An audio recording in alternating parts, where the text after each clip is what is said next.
Hello everyone, আসসালামু আলাইকুম। সবাই কেমন আছেন? আশা করি সবাই অনেক অনেক ভালো আছেন। আমার এই ছোট্ট ব্লগের ছোট্ট চ্যানেলে সবাইকে জানাই অনেক অনেক স্বাগত ও ভালোবাসা। তো আজকে শুরু করলাম সকালের নাস্তা থেকে। প্রতিদিন তো তোমাদের সাথে আমার নাস্তাগুলা কি করি সেটা শেয়ার করি। তো যাই হোক, এইখানে আমি সুজিটা রান্না করে নিচ্ছিলাম। যেভাবে প্রতিদিন রান্না করি সেভাবে নয়, আজকে আমি রান্না করছি দুধ ছাড়া। প্রত্যেক দিন তো দুধ দিই, আজকে দুধ ছাড়া রান্না করেছি এবং সাথে বাদাম অ্যাড করেছি। এবং আজকের টেস্টটা একটু অন্যরকম ছিল। প্রত্যেকটি রান্নাতে আমাদের উচিত প্রত্যেক দিন একটু ভিন্নতা আনার। প্রত্যেক দিন যদি একই রকমের খাবার খাই, একই রকমের রান্না খাই, ওটা কি ভালো লাগবে বলো? ওটা অবশ্যই ভালো লাগবে না।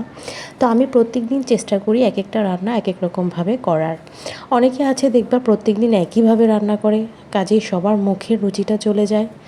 তো যাই হোক, ওইদিকে রান্নাবান্না সেরে নাস্তা খেয়ে ছেলেকে নিয়ে স্কুলে গিয়ে স্কুল থেকে চলে আসলাম। স্কুল থেকে এসে তারপর মাছ ভিজিয়ে রেখে গিয়েছিলাম, ভাবলাম মাছটা কেটে নিই। আজকে এই মাছটাই রান্না করব। এটা ছিল একটা সমুদ্রের মাছ এবং কয়েকদিন ধরেই তোমরা দেখতে পাচ্ছ আমরা সমুদ্রের মাছ খাচ্ছি। আসলে ওর বাবা সমুদ্রের মাছ খেতে খুবই পছন্দ করে, তাই এই মাছগুলো তার বাবা নিয়ে আসে, মানে জায়ানের বাবা নিয়ে আসে। তো মাছগুলো কী দিয়ে রান্না করব ভাবতে ভাবতে বাসায় দেখলাম যে কাঁচা কলা আছে। তো আজকে ভাবলাম যে কাঁচা কলা দিয়ে রান্না করি। তাছাড়া অনেক দিন হয় যে আমি কাঁচা কলার তরকারি রান্না করছি না। তো যে ভাবনা সেই কাজ, আমি কাঁচা কলা দিয়ে রান্না করি এবং যে বিলাতি ধনিয়া পাতাটা আছে ওটা দিয়ে রান্না করি। তোমরা সামনে দেখতেই পাবে। আর আজকে স্কুল থেকে আসার পর শরীরটা এত খারাপ হয়ে যায়, আমি বিছানা থেকে উঠতেই পারছিলাম না। তো আমার রান্না করতে করতে অনেক সময় হয়ে যায়।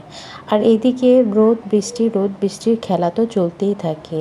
যেহেতু সকালে আমার প্রচুর কাপড় থাকে, কাপড়গুলো ধুয়ে ছাদে দিয়ে আসি, তারপর বারবার আনতে হচ্ছে আর নিতে হচ্ছে। এগুলো করতে করতেই আমার কোমরের ব্যথা করা শুরু হয়ে যায় এবং আমি আর উঠতে পারছিলাম না, অনেকক্ষণ শুয়ে থাকি। তারপর রান্নাবান্না করি। তারপর যখন রান্না করতে আসি তখন দেখি পানি নেই, তখন দেখি আবার কারেন্ট নেই। তো সব মিলে এত বেশি ঝামেলার মধ্যে সকালে ছিলাম যে কী বলবো, ভালো করে ব্লগিংটা করতে পারিনি।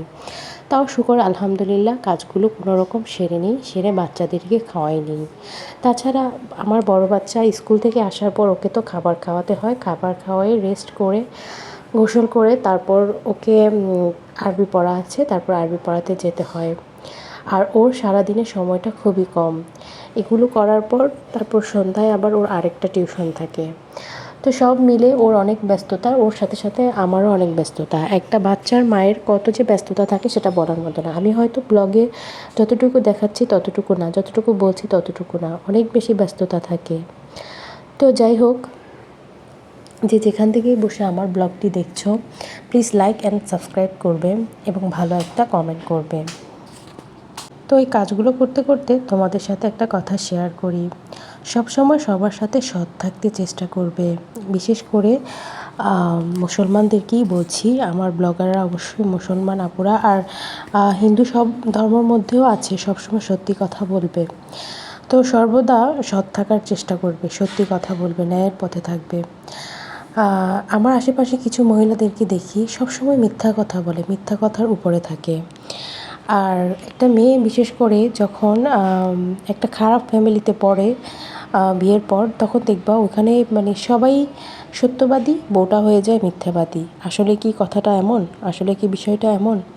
তার মানে কি ওই ফ্যামিলির সবাই ওর সাথে একটা গেম খেলছে, এটাই বুঝে নিতে হবে।